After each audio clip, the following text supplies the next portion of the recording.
Sziasztok! Üdvözlünk mindenkit ezen a kicsit késői délutáni órában, és elnézést kérünk itt a technikai malőrére, a YouTube meg viccelt minket ma este, de reméljük most már mindenki lát és hall minket. Én Boros Ádám vagyok, az AVS Solutions architektje, és ezt a mai webinárunkat közösen a TD Synnex-el és a Devertix-el terveztük, ami arról fog szólni, hogy hogyan lehet az AI-t elkezdeni használni vállalati szinten, és hogyan lehet megugorni azt, hogy az AI ne csak egy ígéret legyen, hanem mindenki számára hasznos legyen vállalati környezetben is. 3 előadásunk lesz, én az AVS AI-os építőkockáiról fogok egy kicsit beszélni, és néhány olyan szolgáltatásról, amit különböző szerepkörökben, különböző tudásszinten lehet elkezdeni viszonylag gyorsan használni.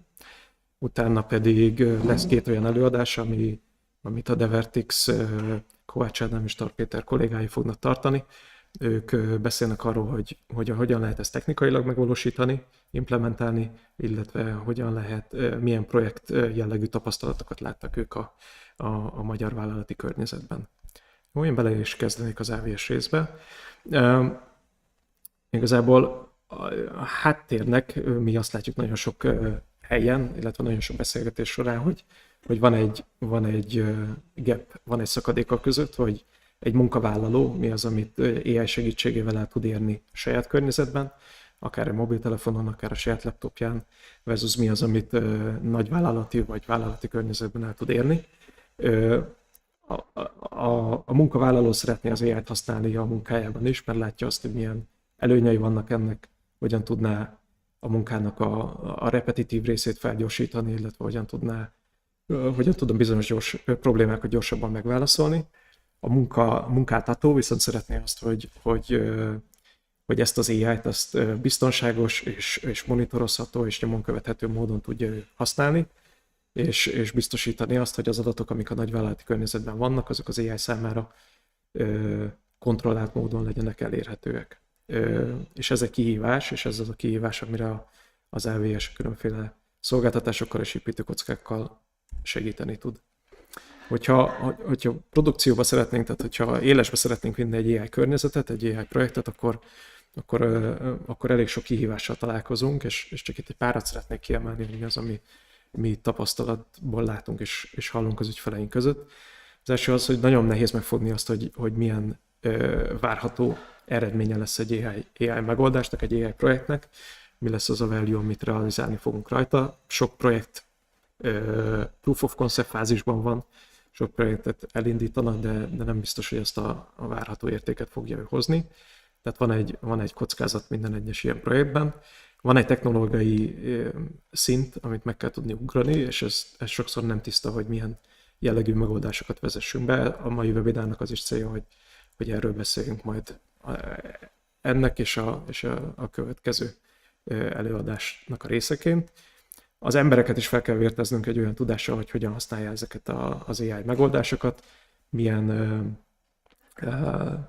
toolok azok, amik rendelkezésre állnak, milyen promptokkal lehet ezeket hatékonyan elérni az AI megoldások, milyen adatokat érnek hozzá, illetve egy processz alapú változásra is sokszor számíthatunk, tehát nem az AI megváltoztatja azt, hogy bizonyos problémákat, bizonyos feladatokat hogyan oldunk meg a jövőben.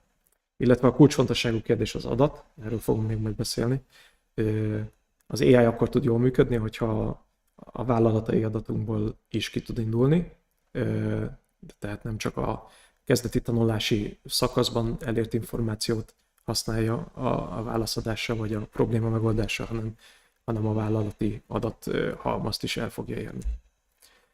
Jó, itt látjátok az AVS-nek az AI, generatív AI stackjét egy leegyszerűsített formában, ennél jóval nagyobb a szolgáltatás halmaz, amit el lehet érni. Amit fölül látok, az 2 olyan alkalmazás, ami a produktivitást tudja segíteni. Az egyik az Amazon Quick, ami kvázi egy agentic csapattárs, akivel együtt lehet dolgozni, erről fogok egy picit bővebben beszélni. A másik oldalon pedig a Kiro-t látjátok, ami egy fejlesztői eszköz, szoftverfejlesztőknek, de akár kis technikai tudással bíró, nem fejlesztő embereknek is sok segítséget jelentett a Kiro. Középen látjátok a Bedrock szolgáltatást, amivel az Amazon az AI modelleket elérhetővé teszi, a saját Amazon modelleket is, illetve third party modelleket is. Ez gyakorlatilag egy teljes tárház, és egy nagyon kontrollált, biztonságos formában lehet ezeket elérni a Bedrockon keresztül.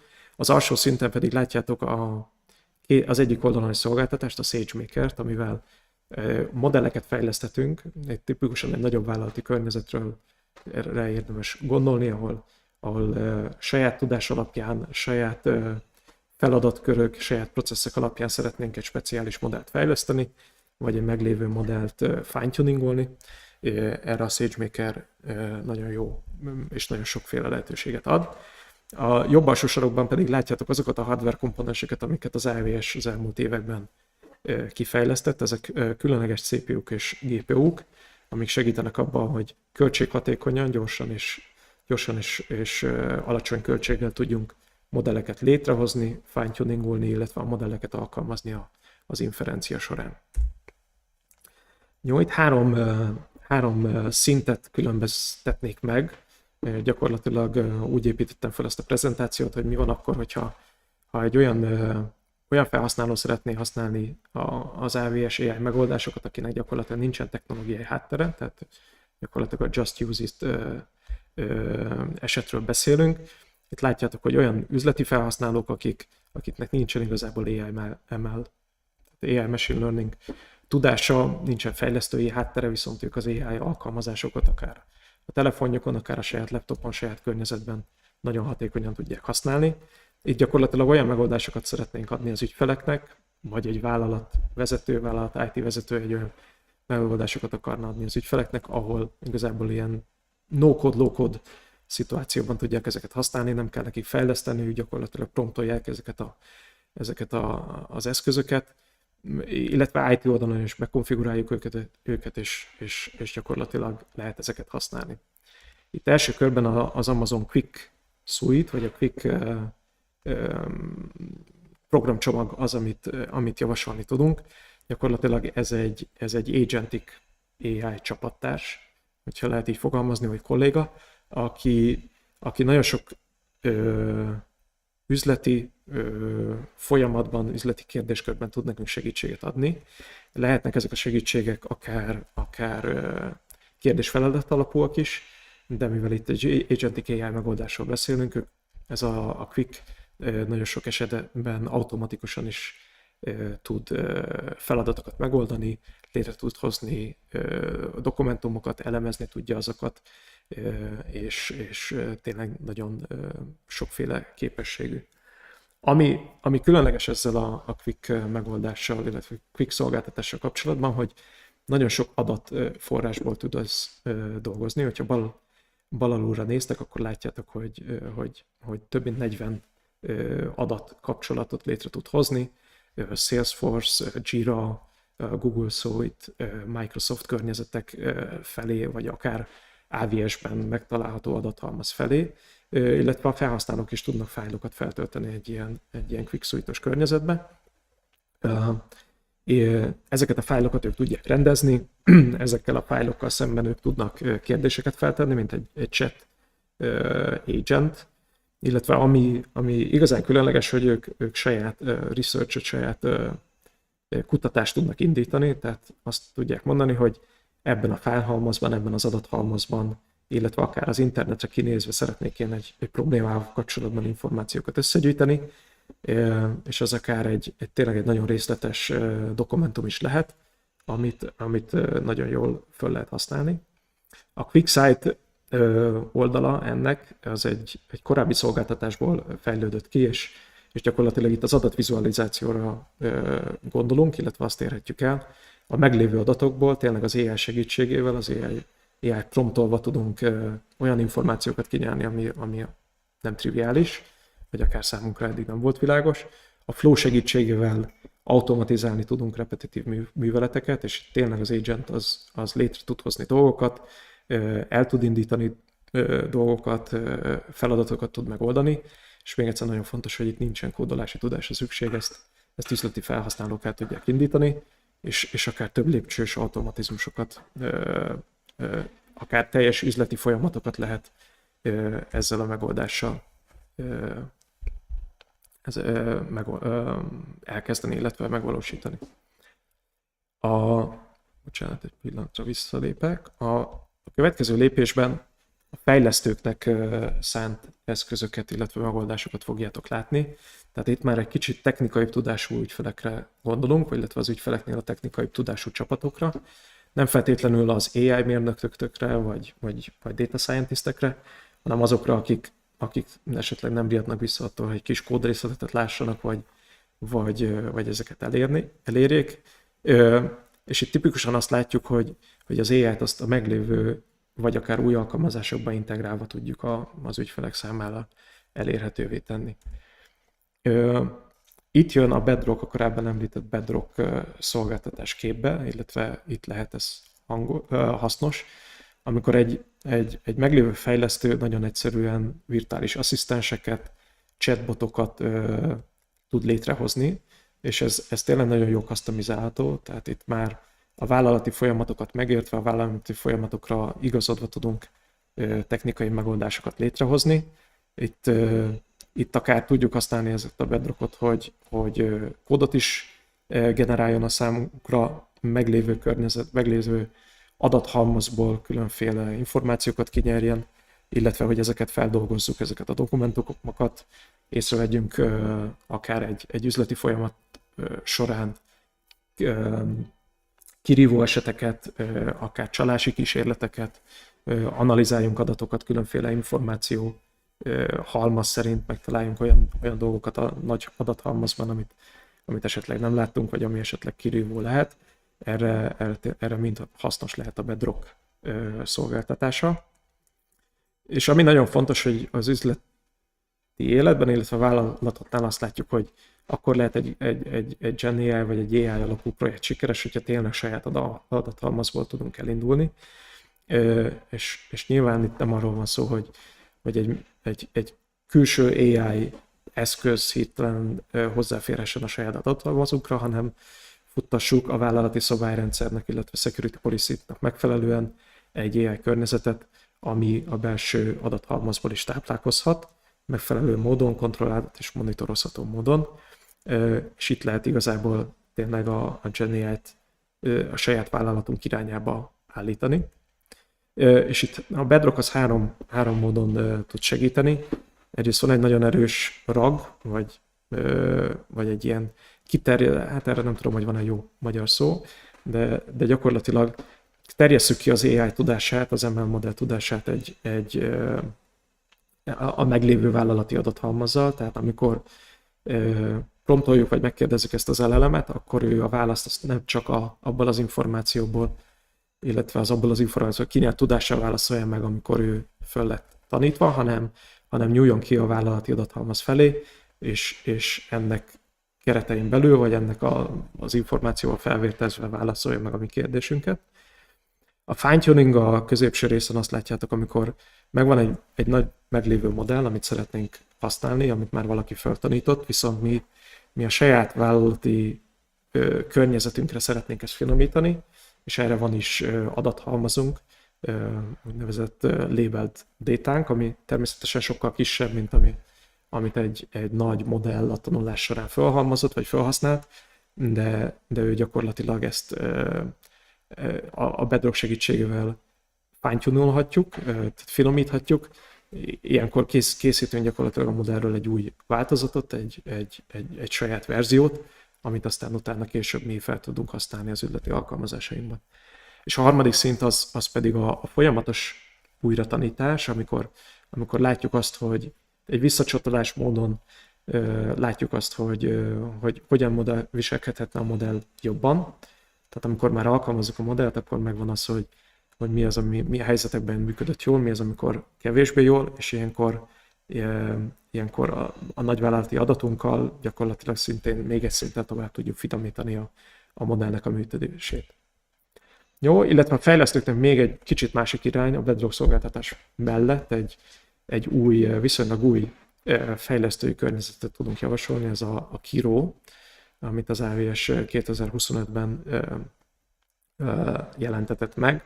Ez gyakorlatilag egy Agentic IDE, tehát egy fejlesztői környezet, ami Visual Studio alapokon, de most már egy saját fork és egy saját fejlesztői környezet, amit az AWS indított.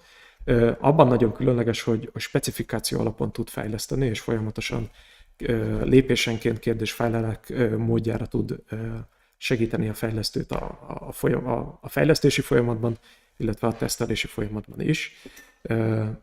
Természetesen ő is ki tud nyúlni a vállalati adathalmaz felé, tud MCP szervereket használni, tud úgynevezett power-ök segítségével különféle tudásokat behozni, és annak megfelelően ezeket a tudásokat aktiválni, hogy milyen promptunk, milyen kérdésünk, milyen feladatunk van, amit szeretnénk ezzel megoldani. És tényleg egy nagyon sokoldalú eszköz, amit javaslok, hogy mindenki próbáljon ki. Itt látjuk azt is, hogy nem csak fejlesztők, hanem akár üzleti ügyfelek is el tudják ezt kezdeni használni. Hasonlóan működik, mint egy LLM chatbot, promptoljuk, viszont egy sokkal interaktívabb, egy sokkal jobban tervezhető folyamat alapján tud akár kódot, akár valamilyen dokumentumot előállítani a számunkra. Jó, és a harmadik szint az pedig az ONIT, a szint, amikor már tényleg AI-al, illetve adattal foglalkozó mérnökök vagy data scientistek kezdik el ezeket a rendszereket használni. Ők már tényleg az advanced, a legfelső szint ezen a létrán. Gyakorlatilag ők már tudnak AI rendszereket tervezni és ezeket alkalmazni, és ebben az esetben tipikusan azt látjuk, hogy ők egy saját AI rendszert akarnak készíteni, tehát az előző két példában vagy egy meglévő környezetet egészítettünk ki AI segítségével, vagy egy meglévő modellt próbáltunk finomítani a saját adathalmazunkkal. Itt ebben az esetben építhetünk akár saját modelleket, vagy saját agenteket, és ez utóbbiról fogok most egy picit többen beszélni. Az agentek azok igazából szemben egy LLM chatbottal, gyakorlatilag ők arra képesek, hogy a promptolás mellett különféle egyéb instrukciókat kapjanak a létrehozás során, illetve meg tudjuk neki mondani, meg tudjuk szabályozni, határozni azt, hogy ők milyen eszközöket érhetnek el a működésükkel, hova írhatnak, milyen fájlokat módosíthatnak, milyen rendszerekhez nyújthatnak hozzá, miket automatizálhatnak, illetve van egy nagyfokú kontextusuk, tehát attól függően, hogy mire használtuk az agentet korábban, hogy milyen problémákat oldottunk meg vele, ők ezt folyamatosan figyeli, folyamatosan tanulnak, illetve ezek alapján ők automatikusan működnek. Itt nagyon fontos az, hogy behatároljuk azt, hogy egy nagyvállalati környezetben az agent mi az, amit elérhet, mi az, amit megtehet, illetve folyamatosan figyeljük azt, hogy ezeken a kereteken belül marad-e az agent. Tehát ez egy kellően komplex feladat lehet. Amivel mi tudunk segíteni, az egyrészt az, hogy van egy open source környezet, egy úgynevezett Strands Agent, amit az AWS kezdett el fejleszteni, és illetve folyamatosan kontribútál. Gyakorlatilag egy leíró nyelv arra, hogy hogyan hozzunk létre agenteket. Vannak természetesen más agent leíró nyelvek, ezeket itt láthatjátok alul, de ezeket mind támogatja az AWS keretrendszere, és gyakorlatilag bármelyikkel el lehet indulni. Ami nagyon fontos, hogy az AWS segít abban, hogy ezek az agentek könnyen el tudjanak indulni, tehát viszonylag könnyen el tudunk egy proof of concept-et, egy MVP-t indítani, illetve viszonylag, tehát egy jó megoldás van arra, hogy ezeket az agenteket részben kordában tartjuk, másrészt pedig az agentek egymással együtt is tudjanak működni, és itt tényleg egy nagyon kiterjesztett, vagy nagyon nagy hatékonyságú környezetet lehet így elérni. És erre a szolgáltatás, amit javasolunk, az a Bedrock Agent Core, ami gyakorlatilag segít ezeknek az agenteknek a kialakításában, tehát a promptok, akár a promptok, a kontextus, a toolok kiválasztásában, amit az agent elérhet, ebben mind segít, és aztán utána folyamatosan segíti azt, hogy az agenteket felismerjük, az agentek felismerjék azokat a rendszereket, amiket ők elérhetnek, legyen memóriájuk, tehát akár rövid távú memória arra, hogy a kontextus az meglegyen, amikor én folyamatosan használom az agentet, vagy hosszabb távú memória, hogyha már látjuk, hogy egy folyamatot hogyan oldottunk meg egy agent segítségével, akkor a következő agent, vagy egy együtt dolgozó agent ezt könnyen meg tudja érteni. Ami nagyon fontos, az a vizibilitás, az AWS az különösen erős a monitorozás, a logging, az observability terén, hogyha a fejlesztés is folyamatban még a debugging is egy nagyon fontos szempont, ebben a Bedrock Agent Core sokat tud segíteni, illetve magában a kódnak a felismerésében is, tehát hogyha van egy agent, ami kódot generál, akkor ennek a feltérképezésében, illetve a megértésében is tud ez a szolgáltatás segíteni. Jó, illetve utolsó szlájdom ebben a témakörben az a SageMaker AI, amivel tényleg, hogyha szeretne valaki modelleket fejleszteni házon belül, akkor erre van lehetősége, akár nulláról, akár egy meglévő modellt fine-tuningolni, vagy folyamatosan fejleszteni van lehetőség ebben a környezetben. Itt nagyon fontos az, hogy monitorozzunk, tehát a ModellOps funkció, illetve a governance funkció az fontos szerepet játszik, illetve tényleg az, hogy kordában tartsuk, hogy mi az, amit a modell elérhet, illetve milyen módon működhet itt a nagyvállalati környezetben. Jó, és akkor utolsó szlájdként még elmondanék egy nagyon, szerintem egy viszonylag könnyen érthető példát, hogy hogyan tudunk 3 lépésben ezt az AI-t elkezdeni használni, és tényleg egy nagyvállalati környezetben beilleszteni. Az első lépés az lehet az, hogy elkezdünk egy Amazon Quicket bevezetni a felhasználóink számára. Ez lehet üzleti felhasználó, vagy technológiai felhasználó is, de talán üzleti felhasználói környezetben viszonylag gyorsan nagy eredményeket érhetünk el. Engedjük meg, hogy ez a Quick rendszer hozzáférhessen a belső adatainkhoz, teljesen limitált, illetve monitorozható módon, belső dokumentációkhoz, policykhoz, kérdezfelelek, Q&A információkhoz, HR jellegű dolgokhoz, és innentől kezdve ezek az ügyfelek tényleg belső folyamatok elindítása nélkül akár kérdéseket meg tudnak válaszolni, illetve a saját feladataikat gyorsabban létre tudják hozni, tehát kódolási tudás, illetve kódírás nélkül gyakorlatilag nagyon gyorsan, nagyon hamar értéket el tudunk érni. A második lépésben ezt az AI chatet, ezt ki tudjuk terjeszteni az ügyfeleink felé, tehát hogyha egy vállalatról beszélünk, akkor ennek a weboldalán megjelenthet egy chat megoldás, egy chat rendszer, ami egy Bedrockon futtatható rendszer lehet. Ő szintén, ahogy már beszéltünk, hozzáférhet a vállalati információhoz, ebben az esetben a külső felhasználó, külső ügyfelek felé tipikusan termékinformációkat, szolgáltatási információkat, kérdezfelelek dokumentumokat tudunk RAG módon, a korábban említett RAG módon elérhetővé tenni, és ezzel szintén le tudjuk csökkenteni azt, hogy egyrészt az idejét, hogyha egy adott probléma kérdés az felmerül, akkor ezt meg tudjuk válaszolni, másrészt, hogyha az ügyfeleink gyakran fordulnak az ügyfélszolgálat felé, legyen ez bármilyen csatorna, akkor ennek a számát le tudjuk csökkenteni. Jó, és a harmadik lépésben pedig be tudunk vezetni Bedrock agenteket a Bedrock Agent Core segítségével, ami gyakorlatilag azt jelenti, hogy különféle processzeket, amiket akár kézzel, akár manuális munkával végeztünk korábban, legyen szó például egy rendelésnek a feldolgozásáról, vagy egy szállítási folyamatról, vagy bármilyen technikai supportról. Ha ennek akár az első lépését, vagy ennek a nagy részét automatizálni tudjuk egy ilyen agent segítségével, akkor az ezzel foglalkozó munkatársak válláról egy nagy terhet le tudunk venni, és tényleg azt a részét a munkájuknak, ami repetitív és könnyen automatizálható, azt agentek ki tudják váltani. Úgyhogy azt gondolom, hogy ez egy olyan 3 lépéses feladat, folyamat, amit enterprise környezetben az AWS-nek a segítségével viszonylag könnyen végre tudunk hajtani, és tényleg nagyon fontos az, hogy ez egy biztonságosan, könnyen kontrollálható módon, illetve pay-as-you-go módon használható, tehát arról nem beszéltünk, hogy az AWS az egy felhőszolgáltatás, és mint minden felhő a megoldásokat, azokat használat alapon számlázza.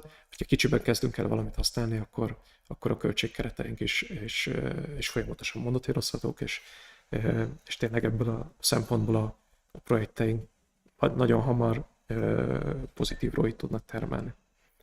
Jó, nekem ennyi volt már a témám, remélem, hogy tudtam újat mondani, és akkor át is adnám a szót a Devertix-es kollégáknak, akik technikai bevezetésről és projekttapasztalatokról fognak beszélni.